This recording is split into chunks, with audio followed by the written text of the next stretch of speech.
چې تاسو الله اکبر وایاست هغه ملایکې هم الله اکبر وایي. رسول الله صلی الله علیه وسلم وایي چې تاسو د دې مجلس څخه راولاړ سئ دغه ملایکې الله جل جلاله ته ولاړ سي وهو عالم منهم، الله عالم دی پر دې ملایکو استاسو په مجلس باندې خبر دی. دا ملایکې الله جل جلاله ته یا ربنا عبادک، یا رب ستا هلته په هغه مسجد کې ستا بندګان راجمع سوي وو، په هغه دربار کې ستا بندګان راجمع سوي وو، په هغه مدرسه کې ستا بندګان راجمع سوي وو، ستا پاکي یې بیانوله، ستا لویي یې بیانوله او ستا حمد یې وایو. الله جل جلاله ملائکته څه وایي؟ فیقول ربنا جل جلاله یا ملائکتي، ای زما ملائکو زه تاسو شهیدان یې ګرځوم پر ځان، دې خلکو ته ما بخښه وکول، ګناهونه مې ورماف کړه. فیقولون فیهم فلان و فلان، ملائکې ورته وایي چې په دغه مجلس کې پلانکی او پلانکی راغلي وو، هغه ذکر ته نه و راغلي، هغه د مولوي صاحب سره یو کار و، بس پکښې وتې په دغه مجلس باندې.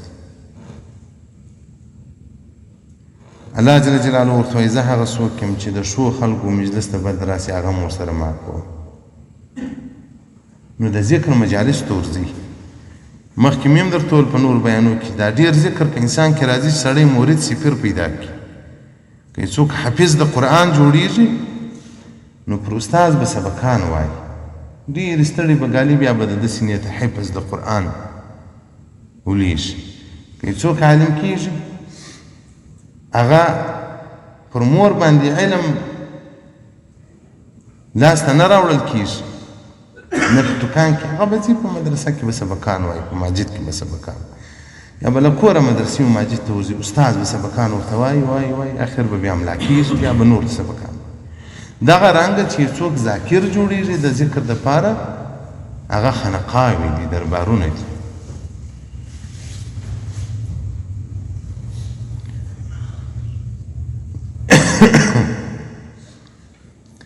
او دغه رنګه بل روایت کې راځي رسول الله صلی الله علیه وسلم فرمایي و انسانان یو قوم پر ذکر د الله جل جلاله نه راټولیږي، که راټول سول چې ولاړېږي الله جل جلاله وایي قوم ولاړ سي ما تاسو ته بخښه کړې ده او بلکې ستاسو ګناهونه مې په نیکیو در بدل کړل.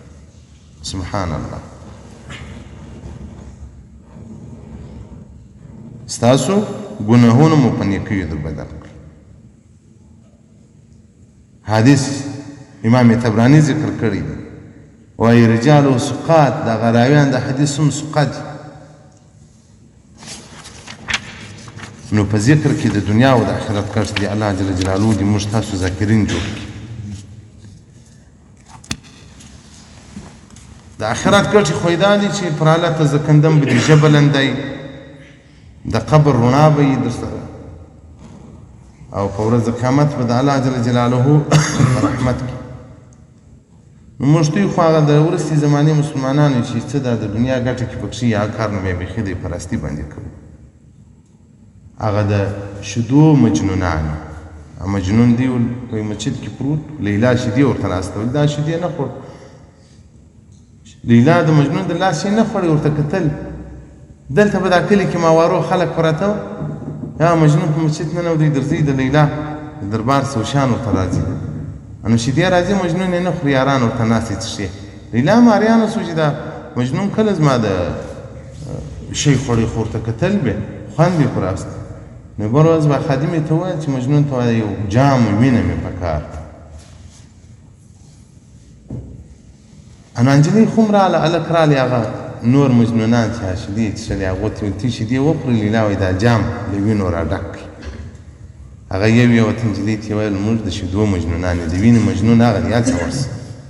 نجلۍ راغله مجنون ته کښېناسته، لیلا وینه پکار ده، دا رګ یو شی جب هغه جام و هغه ټکورۍ د وینو سره ور ډک کړي ور وایسته.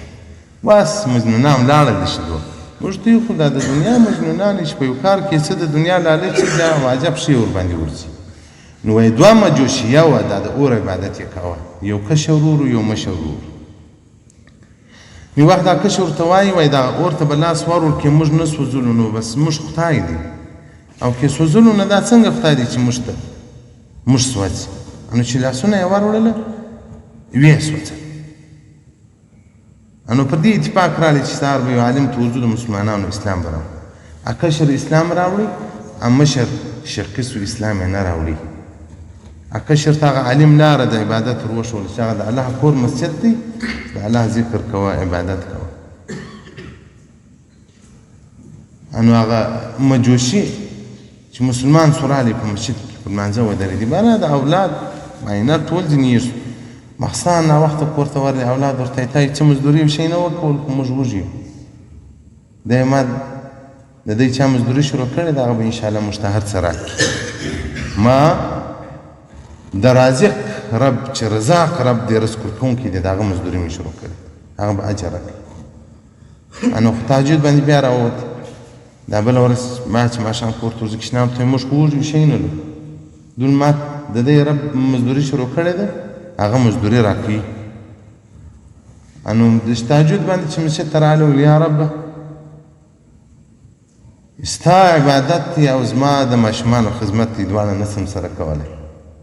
الله ما ډېر عمر په کفر کې تېر کړی، که اوس د اولادو ته ورګډ شم، د اولادو رزق هم ګټم، ستا بندګي زیاته نه شم کولی. الله ما د اولاد د رزق څخه بېغمه کړه.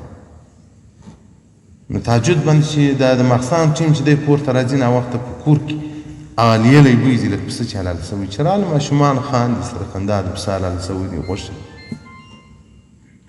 ښه چې پوښتنه وکول څه کیسه له کومه شو؟ ول ماپښین د لمانځه بعد په دروازه کې اسم کالی سړی ودرېدی، 1000 دیناره یې ویې راکړل. 1000 دیناره په هغه وخت کې یو تجار درلود. وایي د اسم کالی سړي وویل ول خاوند ته دې ووایه چې د الله جل جلاله دې 2 ورځې مزدوري وکوله، دغه اجر دی، نو ورپسې ټینګ شه چې څونه مزدوري کوې دغونه اجر به درکوي. دی بېرته له کور راووت، په مسجد کې پر سجده پرېوت چې الله زه دې د اولاد د رزق خلاص کړم.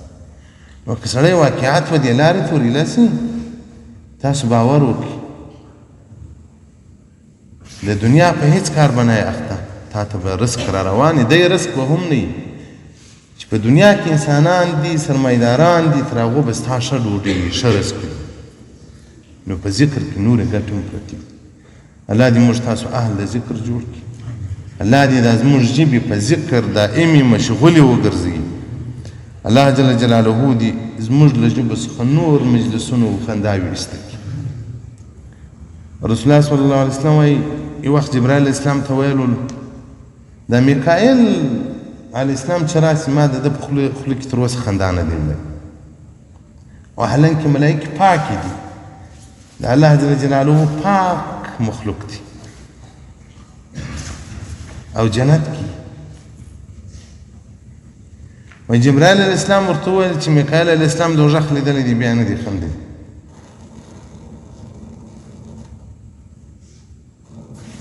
چې میکائیل علیه السلام دوزخ لیدلی دی، بیا نه دی خندلی. نو چې هغه له دوزخه دونه بیریږي چې پاک دي، مثقال ذره جرم و ګناه نه ځین کېږي. مقربې ملایکې دي، الله ته جندي ملایکې دي، د انبیاو سره یې ملاقاتونه کړي دي، د الله سره یې ملاقات شوی. نو چې موږ په دا مردارۍ دونه بار یو چې اوس نو د عملنامې نه معلومېږي، چې اوس معلومېدلی د عملنامې نو زما عملنامه به څونه سره ککړه وه، ستاسو به څونه ککړې وي په ګناهو باندې. نو موږ باید بیخي له جهنم څخه وبېږو. صحابه کرام ناست و، 2 صحابه کرام وخندل. رسول الله صلی الله علیه وسلم بارک چې ورته وکتل، ول هغه څه چې زه وینم یا مې اورېدلي دي، که تاسو واورئ بیا به نه وخندئ. دا ډېرې خنداوې هم پرېږدئ. که مو په دنیا کې ډېر وخندل، په قبر کې به بیا ډېر وژاړئ. او که په دنیا کې د الله جل جلاله د بیرې اوښکې له سترګو راغلې، بیا به هلته ډېره خوشحالي وکړي.